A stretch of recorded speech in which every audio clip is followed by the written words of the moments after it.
100 సార్లు చెబితే నిజం అబద్ధం కావచ్చేమో గాని 1000 అబద్ధాలైన ఒక రాతను ఏమీ చేయలేవు. శేషయ్య, వకీలుని పిలువు.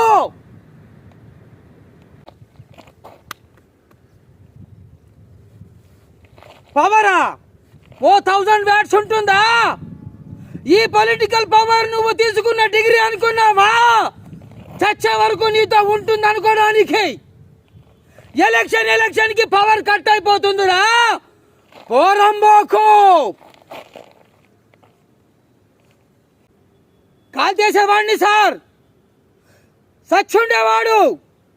ఈ పార్టీకి క్రిమేషన్ కూడా అయిపోయేది. ఆవేశం కాదు సార్, ఆచరణ.